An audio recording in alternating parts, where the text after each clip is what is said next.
My name is Jordan Whitaker. I'm 21 now. Owner of a small motorcycle garage on the edge of South Memphis, where broken dreams and busted engines go hand in hand. But this story doesn't start here. With oil under my nails and a nameplate on the wall, it starts with silence. With me, at 4 years old, being yanked from a social worker's car and handed off like a package. I don't remember where I was born. I don't remember my biological parents. My earliest memory is Eugene Turner's hands rough, calloused, always gripping too tight as he pulled me out and muttered, "Another mouth to feed." Brenda Turner didn't smile. She didn't speak. Just squinted at me like I was some defective product she had no receipt for. They were my new foster parents. I was a white kid placed with a black couple in a neighborhood where stares spoke louder than words. And South Memphis wasn't kind to difference. The house looked decent on paper. 1 story, 3 bedrooms, yard out front with a leaning mailbox. But inside the wallpaper peeled like old skin. The air reeked of cigarettes and old rage. And Eugene's voice was law. "You're worthless." Brenda told me the first time I spilled juice on the floor. "You're lucky we took you.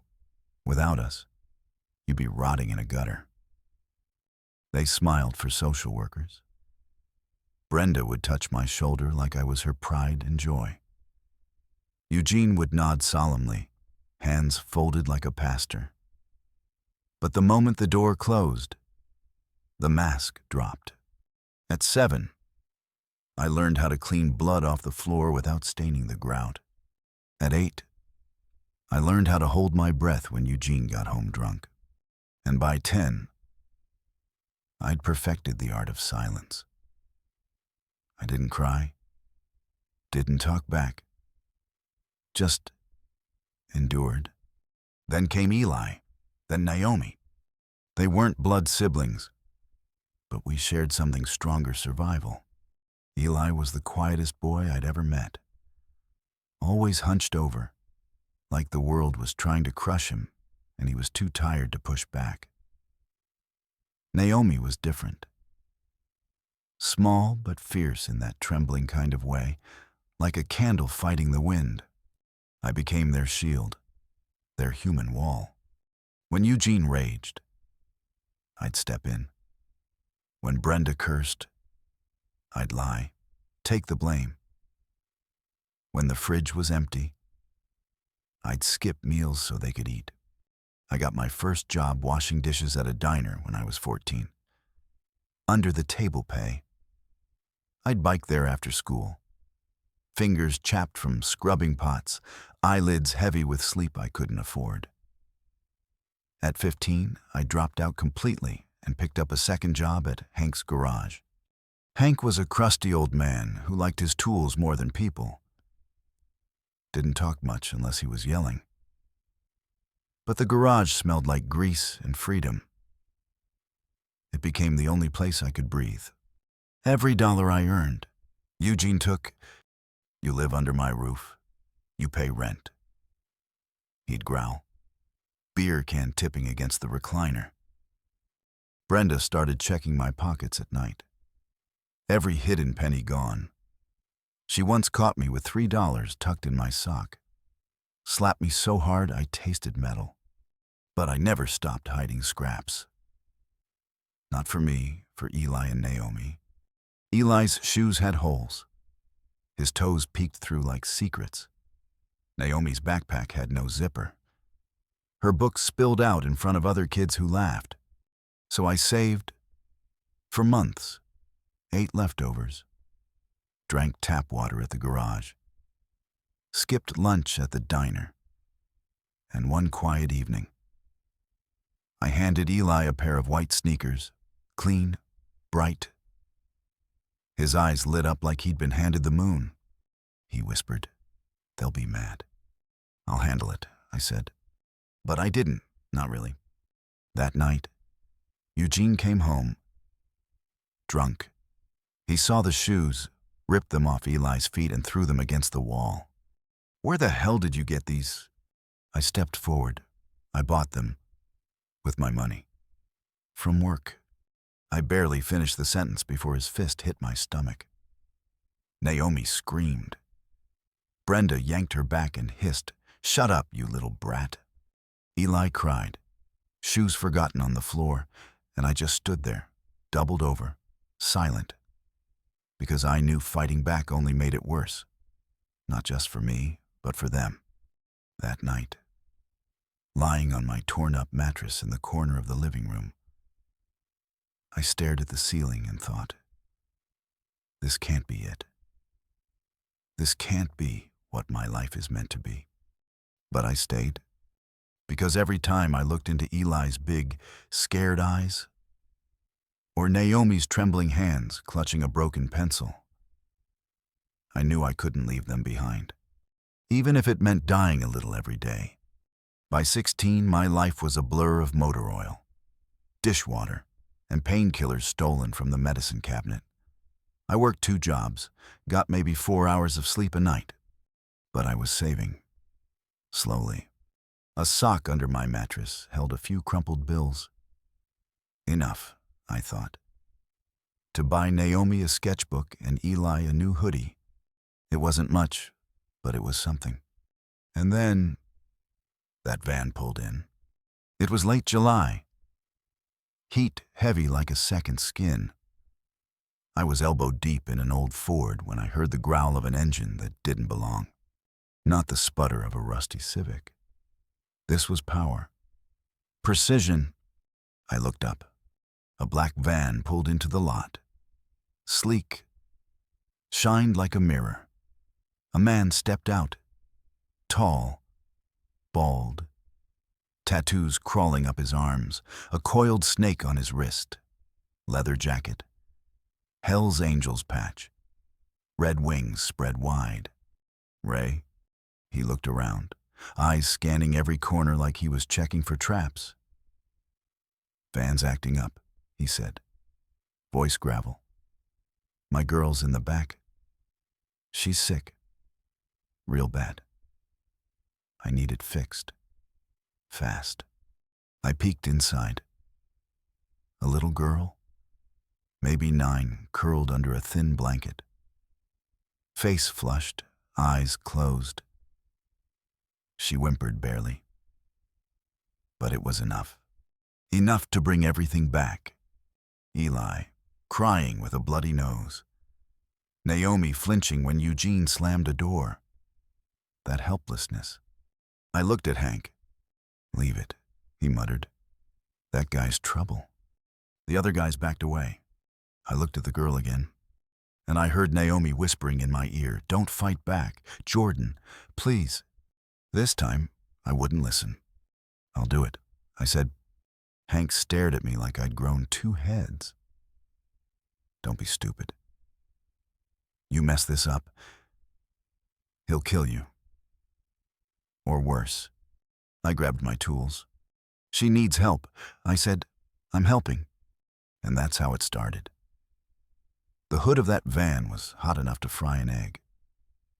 But I didn't care. I pulled it open and leaned in. My hands were steady, but my heart, it was trying to escape my chest. The engine was old, but well cared for. There was a loose serpentine belt and a battery on its last breath. I could fix it, fast. But that wasn't what made my palms sweat. It was Ray, still as a statue, arms crossed, that snake tattoo pulsing with each heartbeat. He didn't speak, just watched, like he was waiting for me to flinch. I didn't. Instead, I let my hands move like they'd always done. I tightened the belt, replaced the battery with a spare we had in the back. My shirt soaked through with sweat. But I didn't stop. Not once. Not even when the heat burned my skin or the bolts jammed. All I could think about was the girl in the back seat. Rosie.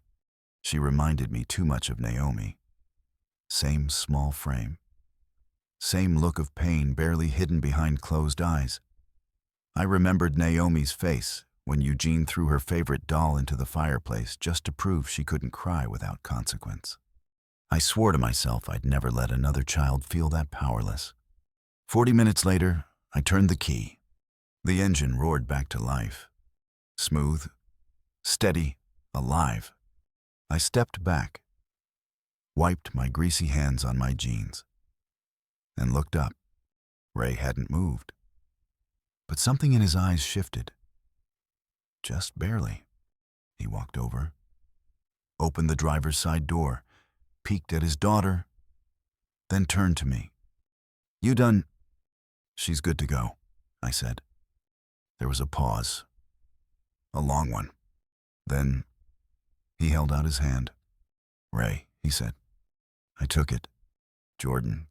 He nodded. "Firm, brief. Won't forget this." And with that, he climbed in, started the van, and drove off, disappearing into the Memphis heat like a ghost. I should have felt proud. Instead, I felt dread, because I knew what was waiting for me. Sure enough, before the exhaust smoke even cleared, Hank came stomping out of the garage, face red, coffee mug shaking in his hand. "Are you out of your damn mind?" "I was just trying to. I told you to leave it." "You know who that was? You bring the wrong kind of ice to this place, and the whole shop goes under." But his daughter? "Not your problem," he snapped. That's when he said it. "You're done here, Whitaker. Grab your stuff. You're fired." The word hit harder than any of Eugene's punches. Fired. 3 years of showing up early, of sweeping floors, of patching brakes till my knuckles bled. Gone in a sentence. I didn't fight him. Didn't beg. I just went to the corner, grabbed my backpack and jacket, and walked out. The sun hit me like a slap. Everything felt too bright, too loud, too empty. I walked for blocks, numb, barely noticing the potholes under my shoes. The whole city felt like it was laughing at me. I'd lost the only income keeping Eli and Naomi above water. And worse, I had to go home and tell them. Home. I hated calling it that. A place where family meant control, where love was bartered like cigarettes, where failure meant bruises.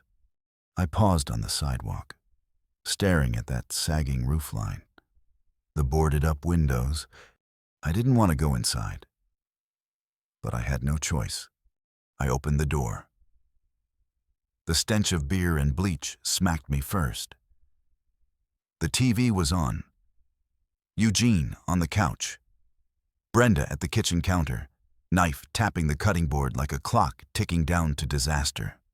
Eli and Naomi were huddled in the corner, eyes on the floor. I took a breath. I got fired, I said. Everything froze. Eugene turned, slow and steady. His eyes didn't blink. What did you say?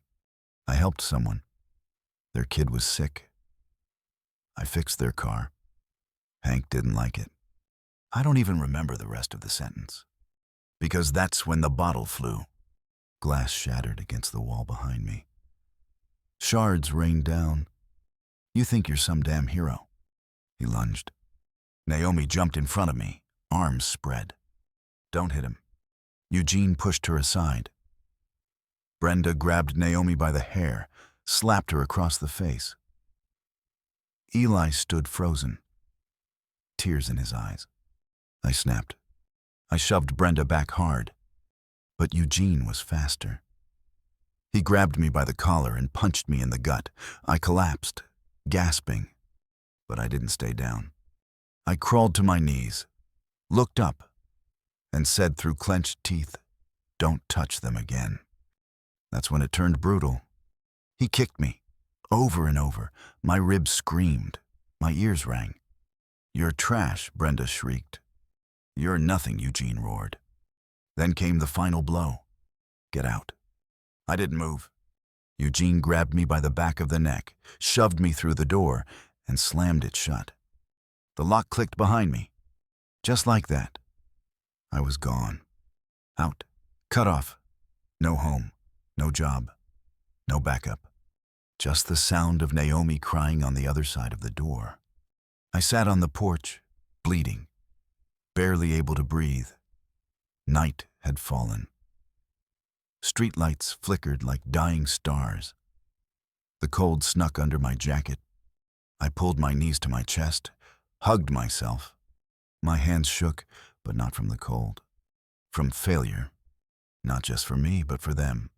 I left them in there, with monsters. What kind of brother does that? But just as I stood to walk away, I heard a sound, low, deep, mechanical. Engines, not cars. Motorcycles, 4 of them. Loud, rumbling, approaching fast. They pulled up across the street, headlights cutting through the dark like blades.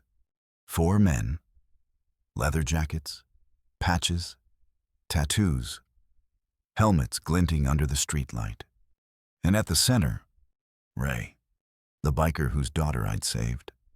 He stepped off the bike and looked straight at Eugene and Brenda's house. Ray didn't knock. He didn't ask questions.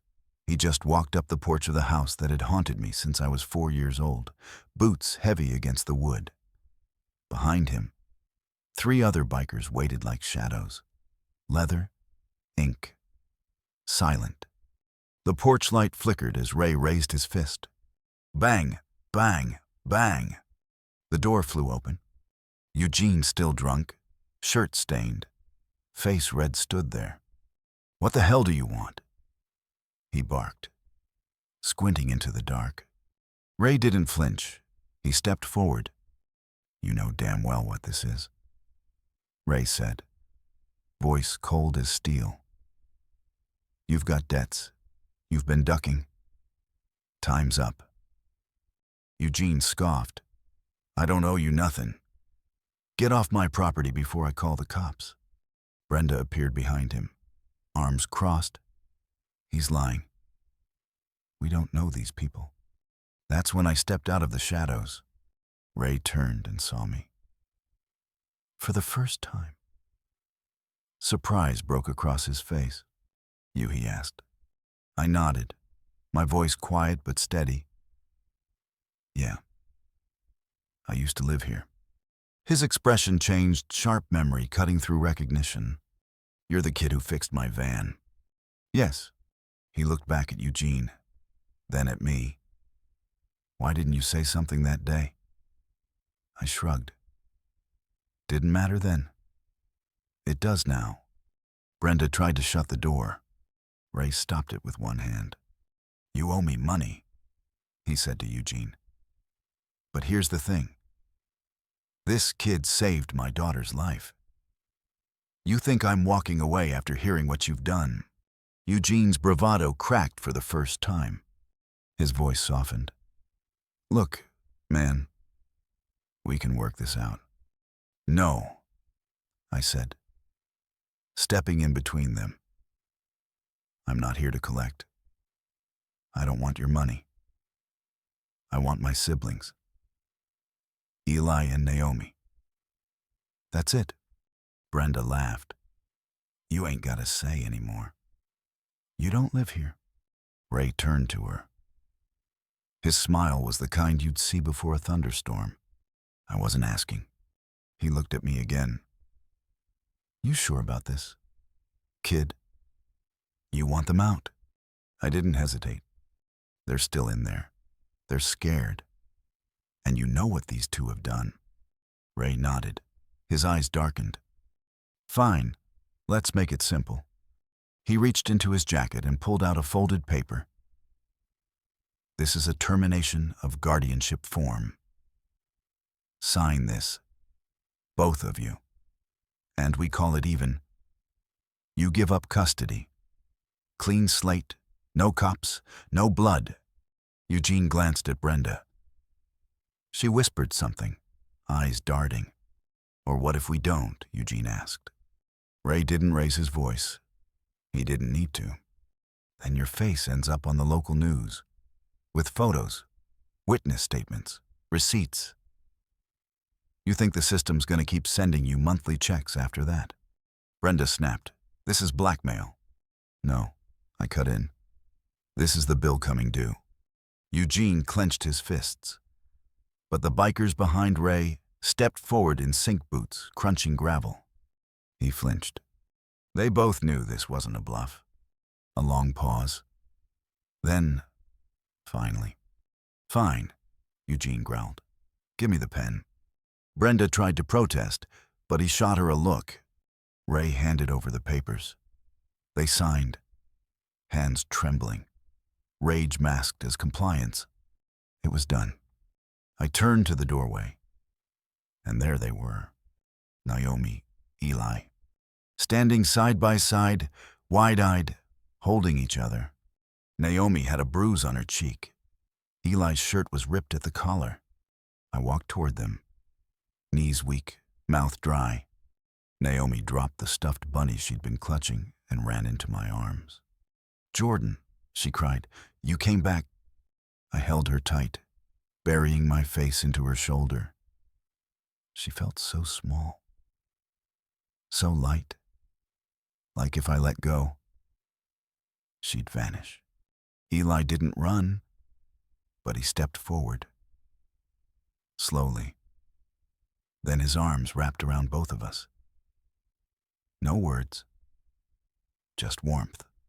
Behind me, I heard Ray clear his throat. We've got a safe place lined up. You'll stay there for now. No strings. I nodded. Thank you. Ray didn't respond with words. He just gave me a short, firm nod. We packed fast. Not that there was much to take. A backpack, Naomi's sketch pad, Eli's worn-out copy of a pirate book I'd once given him. As we left, Eugene stood on the porch, arms crossed, his pride seething through clenched teeth. You think you've won something? I didn't look back. Not something, I said. Someone. We rode out on Ray's bikes, me, Naomi, and Eli sandwiched between helmets and leather. The city blurred past, but the feeling, stillness, for the first time in years. I wasn't bracing for impact. We arrived at a small apartment complex on the east side. It wasn't fancy, but it smelled like coffee and safety. Carl, Ray's friend, welcomed us in. Middle-aged, with salt and pepper hair and a tired kindness in his eyes. You can stay here, he said. As long as you need, you're safe now. That night, Eli curled up on the couch and slept without a single sound. Naomi sat by the window and started drawing. 3 stick figures, 1 tall, 2 small, a yellow sun, a tiny house. She handed it to me shyly. Is this okay? I looked at it. My throat tightened. It's perfect. I hung it up beside the door. The first picture we ever had as a family. And in that moment, I realized this wasn't over. Rescue was just part 1. Now came the real challenge: rebuilding. 3 days after we moved into Carl's apartment, Ray knocked again. He stood there in the hallway, leather jacket half-zipped, holding 2 things, a bag of fast food burgers and a folded sheet of paper. Naomi lit up. Rosie's dad, she called from the kitchen table, where she'd been sketching suns and trees like her life depended on it. Ray grinned, handed her the bag, and looked at me. You said you fixed brakes and timing belts, right? I nodded. Every day for 3 years. He pulled out the paper. It was a flyer. Lakeside Motors, hiring now. Bike specialist needed. They're good people, he said. Garages out in the suburbs, far from the mess. They work with guys like me. No judgment, no drama. He paused. But they need someone they can trust. Someone who doesn't just know how to fix things, but how to hold it together. I stared at the flyer. My hands were still sore from cleaning dishes at Eddie's diner. I hadn't picked up a wrench in weeks, hadn't heard the roar of a well-tuned engine since the day I was fired. "You think I can handle it?" I asked. Ray didn't hesitate. "I know you can." That was the moment everything shifted. The next morning, I showed up at Lakeside Motors. It was cleaner than any place I'd worked before. 2 lifts, polished floors, rows of Harleys and Hondas lined up like soldiers. The manager was a burly guy named Greg, with a beard like a mountain man and eyes that could spot a lie before it left your mouth. "You Ray's guy?" he asked, arms folded. "Jordan Whitaker." I said, "Yes, sir." He pointed to a busted-up Harley in the corner. "Fix the ignition, no manuals, no help. Just you." I cracked my knuckles. It wasn't just a test of skill. It was a test of nerve. Every bolt I touched. I thought of Eli flinching at loud voices. Every wire I traced.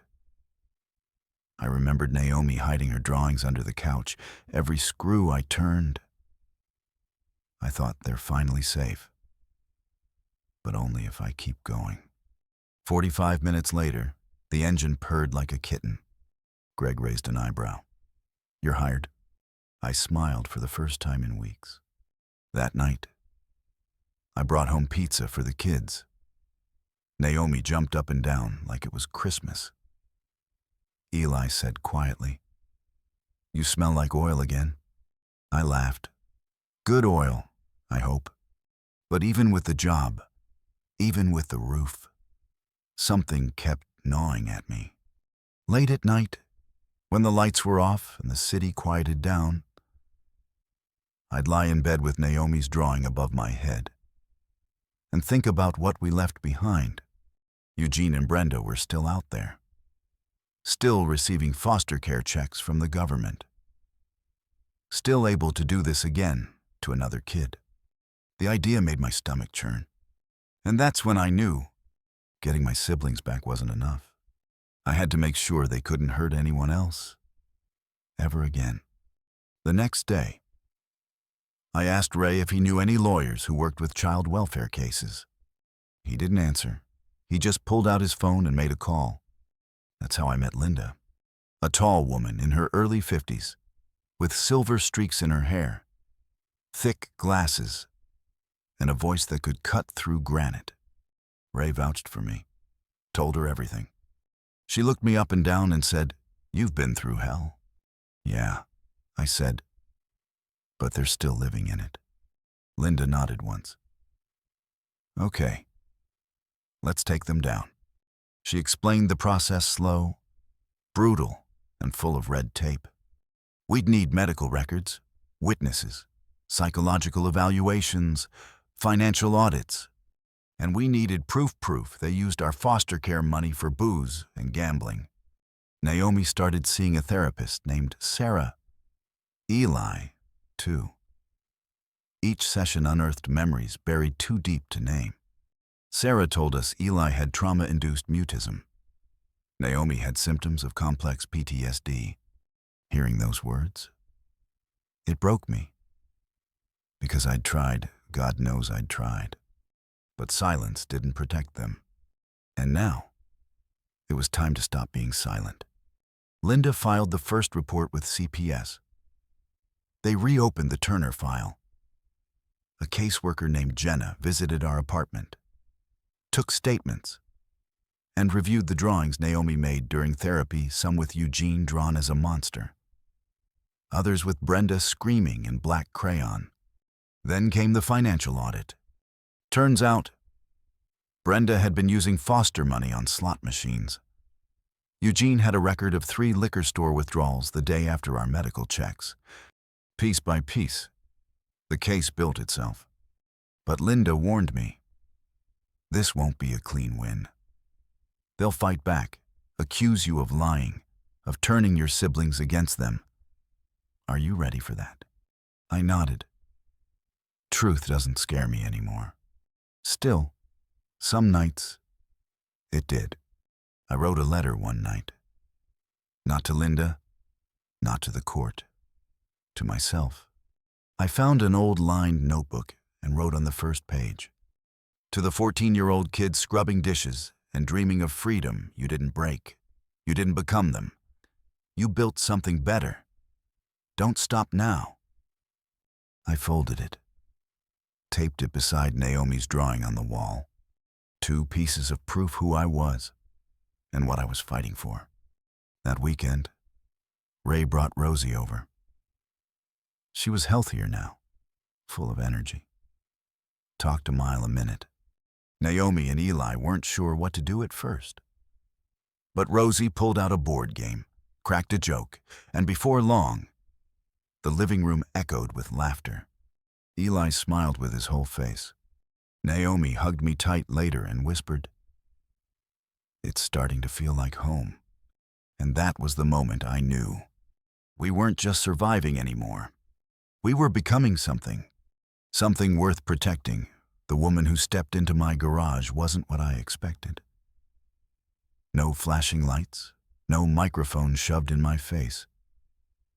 Just a calm voice, sharp eyes, and a name that felt official. "Maria Gutierrez," she said, extending her hand. "Local news. Channel 7. Mind if I talk to you for a second?" I wiped grease off my fingers, caught off guard. Sure." She looked around the garage, the clean floors, the framed drawing Naomi made, the letter I'd taped beside it. "You've been through something," she said. "Ray told me a little, but I want to hear it from you." On the record, I hesitated. My heart pounded. I wasn't used to people listening, let alone asking. For most of my life, the world just looked past me. "Why now?" I asked. Maria leaned forward, her voice steady. "Because the system failed you, and because you fought your way out of it. People need to hear this, not for drama, but for hope." I looked toward the back room, where Naomi was coloring quietly, and Eli was tracing planets in his science book. I nodded. "Okay, let's do it." The interview took place the next day in Carl's apartment. I sat on the couch I'd slept on for months, facing Maria's camera, trying to speak like I wasn't still afraid. I talked about the beatings, about the fake smiles Brenda wore for the social workers, about hiding money in socks, giving up sleep for dishwasher wages, and sneaking shoes to Eli like they were contraband. I talked about the white van, Ray, the van I fixed, and the daughter I didn't know I'd saved. And then I told them about that night when Eugene threw me out, when Naomi cried, when Eli couldn't even speak. Maria didn't interrupt once. When I finished, she turned off the camera and just sat there with me for a moment in silence. "You're not just a survivor," she said. "You're a protector." That word stuck with me. The story aired 3 nights later. Carl turned up the TV. Eli and Naomi sat cross-legged on the floor, watching wide-eyed as my face appeared on screen. A story of resilience and quiet justice. Maria narrated. They played a clip of me saying, "I didn't save my siblings. They saved me. I just had to become someone they could run to." Naomi turned to me, eyes wide. "You're famous," Eli whispered. "You're our hero." I didn't feel like a hero. I felt exposed. But I also felt something else I couldn't name at the time. The story went viral in Memphis within hours. Facebook shares, tweets, emails pouring into Maria's inbox. Strangers offered clothes, donations, even pro bono legal help. One of those people, a former CPS investigator named Travis, he called Linda personally.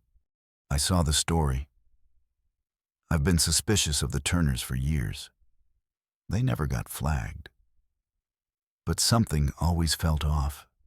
He gave us documents, records Brenda had hidden, payments they'd collected while we went hungry, complaints from other kids buried, never followed up.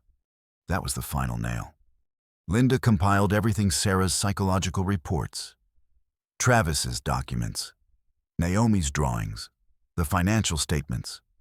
We had a case, a real one, but it wasn't going to be easy. The trial was scheduled for 3 weeks later. Family court, small room, no jury, just a judge and hard chairs, and truth laid bare. In the meantime, life tried to move on. Naomi got her first A in art class, drew a mural of our new home on poster board, a garage, a pizza box, and 3 stick figures riding bikes. Eli started sleeping through the night. Sometimes I'd wake up and see him standing at the bedroom door, like he was just checking I hadn't vanished. "You okay?" I'd ask. He'd nod, just making sure. One afternoon, Ray showed up at the garage. He didn't say much, just handed me a box. Inside was a brand new torque wrench. "For the shop," he said. "You'll need it when you open your own." I blinked. "What? You're not meant to work under someone forever. You've got a builder's hands. Start planning." I didn't even know what to say. I just nodded. Throat tight, heart louder than my voice. The week before the trial, Linda sat me down. "You'll need to speak," she said. "You, Naomi, and Eli. The judge will ask hard questions. You ready?" I swallowed. I've been ready for years. The night before court, I couldn't sleep. I sat on the floor, letter in hand. The one I wrote to my 14-year-old self. I reread it in the silence. "You didn't break. You didn't become them. You built something better." Naomi walked in quietly and sat beside me. "Can I draw on the back of that?" I nodded, handing it over. She flipped the paper and started sketching. 2 people, one holding a broken wrench, one holding a heart. She pointed. "That's you, and that's how I saw you." Even when we were still there. I pulled her in close. Didn't say a word. Didn't need to. The next morning, we dressed in the best clothes we had. Naomi wore a yellow cardigan someone donated. Eli held my hand so tight, my knuckles turned white. We entered that courthouse not as victims, but as witnesses. The room smelled like old wood and tension. Eugene and Brenda sat across the aisle, eyes cold, lawyer whispering in their ears. Naomi leaned close and whispered, "She's wearing fake pearls." I almost laughed. Linda stood up first, her voice calm, confident. She presented the evidence. Every bruise, every receipt, every piece of silence that now had a voice. When I was called to testify, my knees trembled as I stood, but my voice didn't shake. I told the truth, not just the facts, but the feeling, what it's like to be treated like currency, what it's like to watch your siblings get smaller each day, not from age, but from fear. I said, I didn't escape. I survived. And now I want justice, not revenge. I want to make sure they never do to another kid what they did to us. Naomi spoke next, calm, clear. Jordan always protected us. They didn't love us. They just wanted the money. I don't want to go back.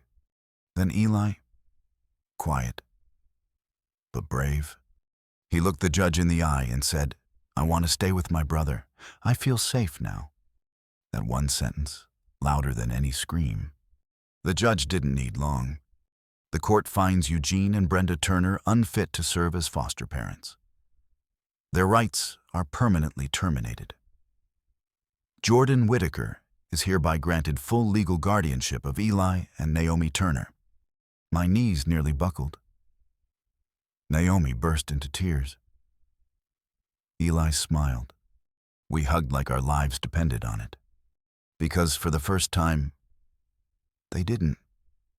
The letter came 3 days after the trial. Plain white envelope. No return address, no name. Just my name scribbled in shaky handwriting. And inside, a single torn sheet of paper. 3 words, "You're not safe."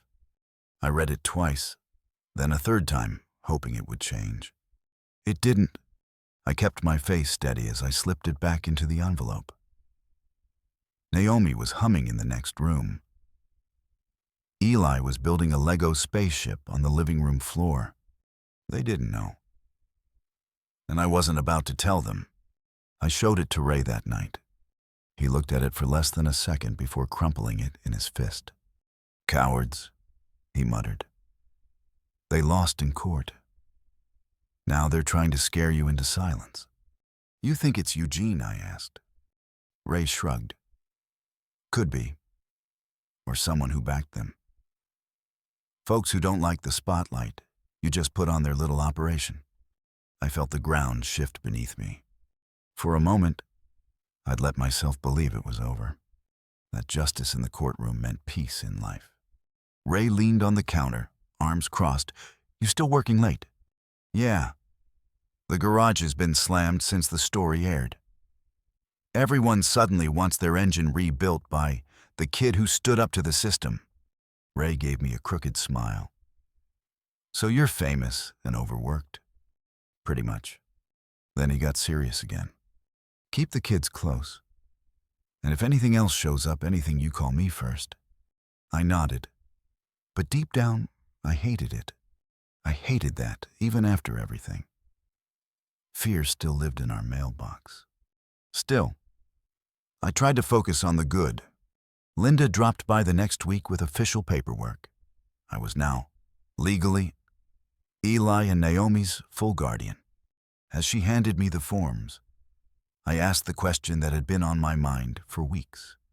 "Why did you take our case? I mean, beyond Ray asking you."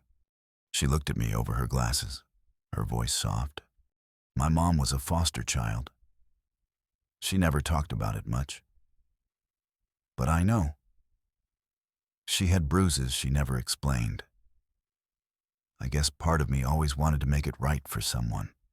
I nodded, throat tight. "You did." Linda smiled. "Good. Then don't waste it." And I didn't.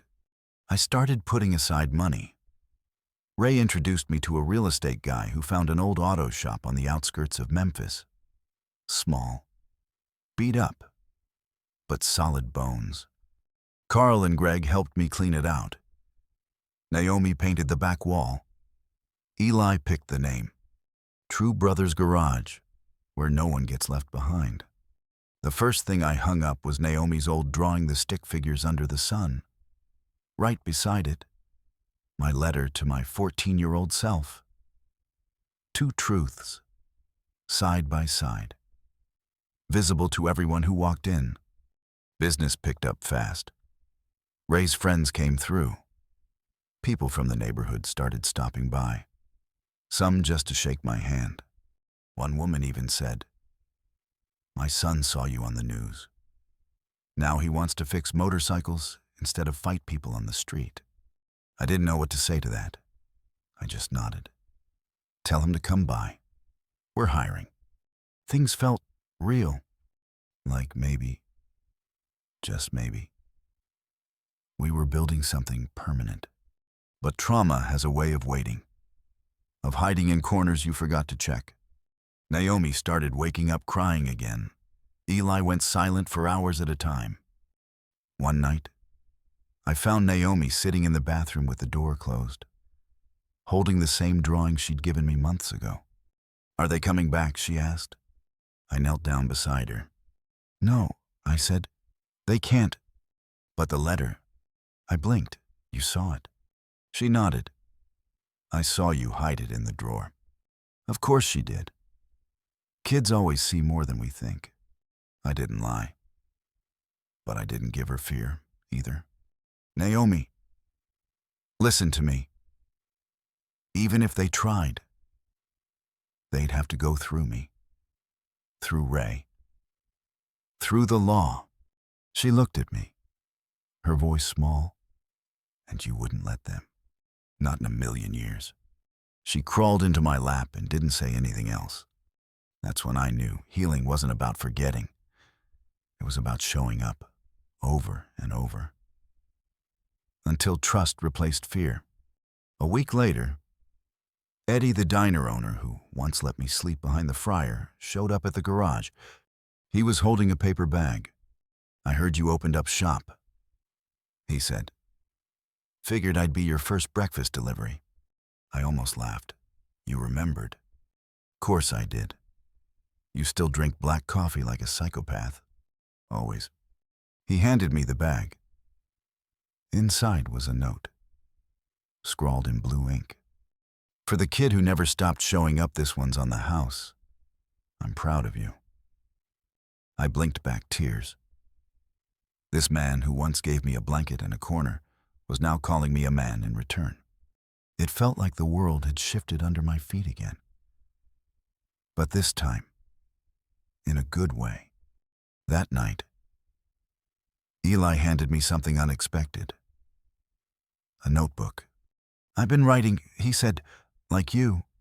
I flipped through it, pages of stories, little drawings, even a poem about a bike that could fly. "Can I read this?" I asked. "Yeah," he said, "but I wrote it for Naomi." She peeked over his shoulder, smiling wide. I didn't say it out loud, but in that moment, I knew. Whatever came next, whatever storm tried to crawl back in through the cracks, we were ready. We had each other. We had our home. But as I walked to the mailbox the next morning, there it was again. Another envelope, no return address. I opened it slowly, bracing myself. Inside, a photograph, grainy, black and white, of Eugene, sitting in a car, outside a building I didn't recognize, and scrawled on the back, in the same handwriting as before, "He's not done." I stood frozen on the porch, the photo trembling slightly in my fingers. Eugene, alive, watching. The image was recent, too recent. His hair shorter, face leaner, wearing that smug, soulless stare I knew too well. And the building behind him. Not a random wall. I recognized the cracked stucco, the warped screen door. It was Ray's place. I shoved the photo back into the envelope and grabbed my keys, heart pounding a beat too fast. Ray picked up after 2 rings. "Tell me you're home," I said, starting the truck. "I'm not." "Grocery run." "Why?" I told him. No pause. "Just go to my place. Now. Bring the kids. I'll meet you there." 15 minutes later, we were all inside Ray's house, the windows locked. Naomi curled up on the couch, clutching her sketch pad. Eli held a baseball bat he found in Ray's closet. Ray examined the photo under the kitchen light. So he's out. Or maybe never went in. Or he bought someone. I said, jaw tight. Wouldn't be the first time. He sighed. But now it's our move. The next 24 hours moved like a war plan. Ray called every contact he had left, from cops to cousins. I took Naomi and Eli out of school. We slept with lights on, kept bags packed. Then, a break. Linda called. I did some digging, she said. Turns out Eugene's appeal never actually went through. He didn't just walk out. Someone smuggled him out, early release, but no trace in the system. That's impossible. Not if someone higher up owed him a favor, or was trying to bury what your trial uncovered. My stomach dropped. He's going to try to take them again. Maybe. But this time, he's got a trail. That night, I sat Naomi and Eli down. We're leaving town. Just for a few days. Naomi looked scared. Eli didn't speak. But before I could continue, Naomi asked, "Can I bring my picture?" "Of course," I said, "always." We drove to Linda's cabin in the hills. Isolated, quiet, just trees, stars, and space to breathe. But I couldn't sleep. I kept hearing footsteps that weren't there, engines that never pulled up. I kept writing. In that same notebook I once left buried in my duffel bag, back when the only thing I had to hold on to was ink and faith. This time, I wrote letters, one for each of them: Naomi, Eli, Ray, even Linda. And one to myself. Again. But this time it started with, "You didn't just survive. You taught them how to." On the third morning, I went out to grab firewood and found a man sitting on the front steps. Not Eugene. It was Carl. He raised his hands calmly. "Ray sent me. He's watching your place. Said it's clean. But there's more." "What?" "Someone leaked your court transcripts. Online. Full story. Names. Testimonies." I blinked, all of it. Carl nodded. "And it's going viral. News stations are picking it up. Not just local, national." "What about Eugene?" "That's the other thing. Someone recognized him. He was working construction under a fake name down in Baton Rouge. ICE flagged him on a background sweep." I exhaled hard. He was caught. Again. This time with the whole country watching. The system didn't save us. But the truth finally did. Carl stayed with us until Ray showed up. We drove home together in silence. As we pulled back into the driveway, Naomi whispered, "Can we go back to school now?" "Yes," I said, smiling. "We're safe." Later that week, the three of us stood inside True Brothers' garage. Naomi rehung her picture on the wall. Eli flipped the open sign over for the first time in weeks. Linda showed up that afternoon. A new court order in hand, one that ensured no contact from Eugene. Ever. "Looks like the law caught up to him," she said, finally. I nodded. "But I won't forget." "I don't want you to," she said. "I want you to teach it." And I did. Months passed, then a year. The garage became more than a place to fix engines. It became a safe haven, a teaching space, a community spot. We started a mentorship program. Kids from the foster system came by, some angry, some scared, all of them unsure of where they belonged. But one by one, they started picking up wrenches, painting walls, finding home. Ray called it the Family You Build Initiative. Eli called it the Brotherhood. Naomi called it ours. And on the anniversary of the trial, she handed me a new drawing. Bigger, brighter, a house with an open door, stick figures again, but this time with names written above each head. Mine, hers, Eli's, Ray, Linda, Carl, and one stick figure in the corner, holding a notepad and a coffee mug. She'd written above him for the man who wrote everything down. I didn't cry. Not until later, when no one could see. That night, I taped the drawing next to the first one. 2 pictures, same sun, same sky. But now, hope wasn't just a maybe. It was the background of everything. And right below them, I taped the final letter I wrote to myself. The one that simply read, "They didn't break you. You built something they couldn't touch.